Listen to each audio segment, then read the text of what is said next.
Yeah.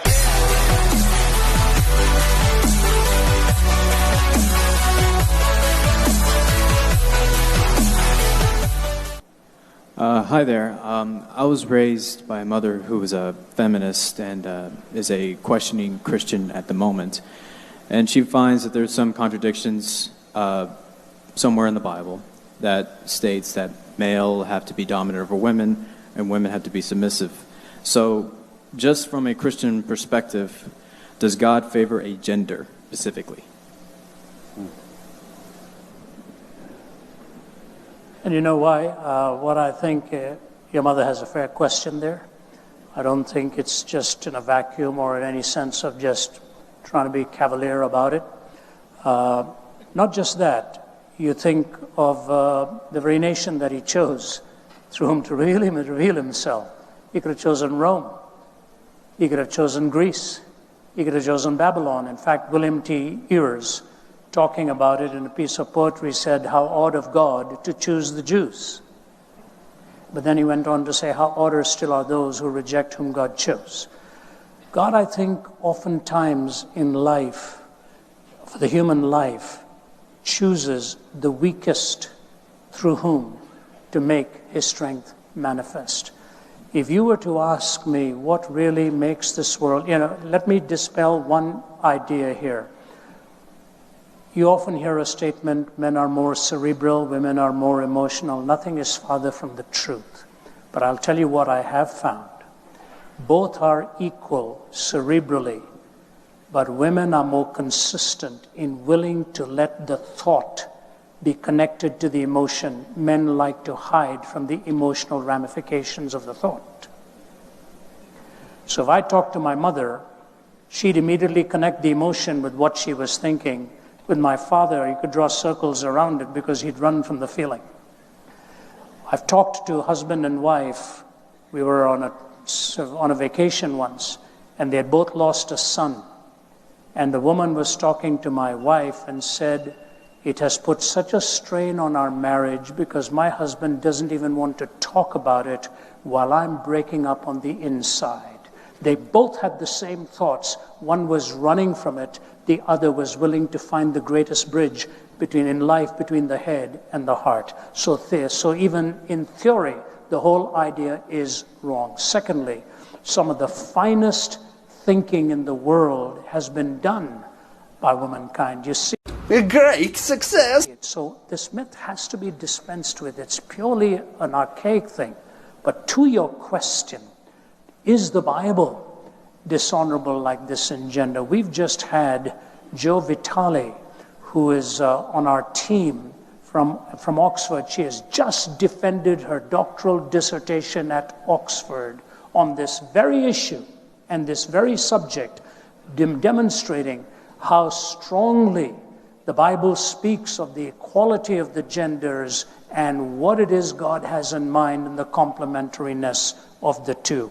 So here's my question to you. If God were a discriminator against gender, the greatest truth on which the gospel hangs is the resurrection. If Christ be not raised from the dead, our faith is in vain. Why in heaven's name did he reveal himself to the women to go and tell the message?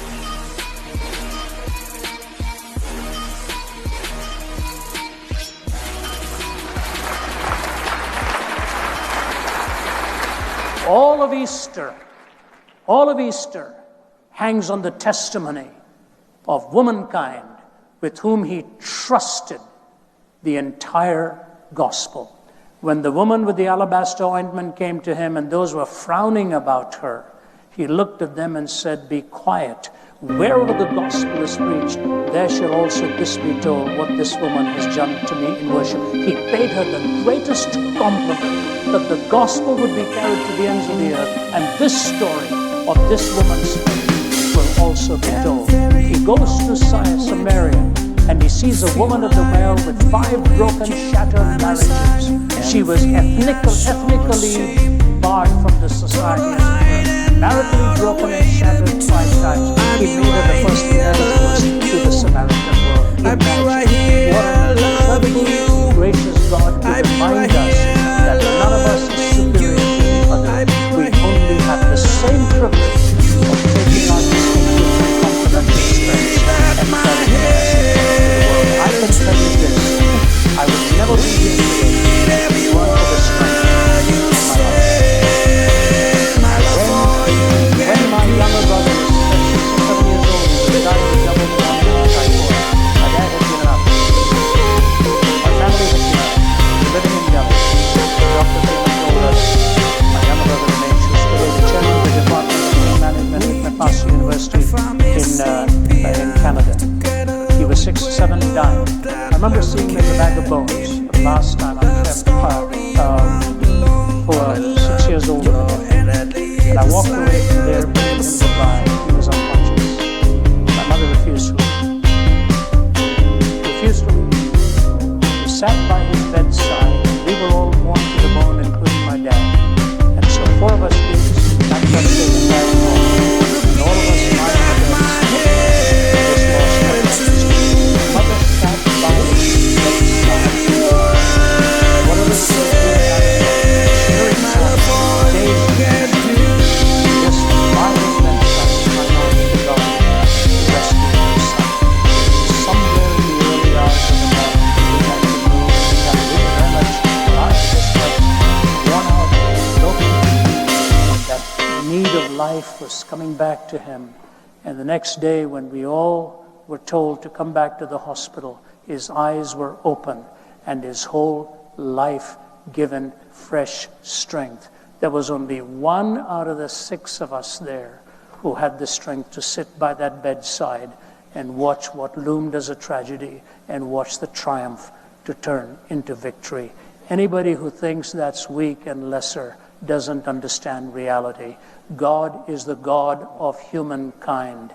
And the last thing Jesus said on the cross for the redemption of mankind was look at a young man and tell him not to forget his mother, to make sure she was also taken care of because a sword was piercing through her heart. That is our Lord, who treats all of us with intrinsic worth and reflective splendor. And I thank God for the beauty he has created in this complementariness.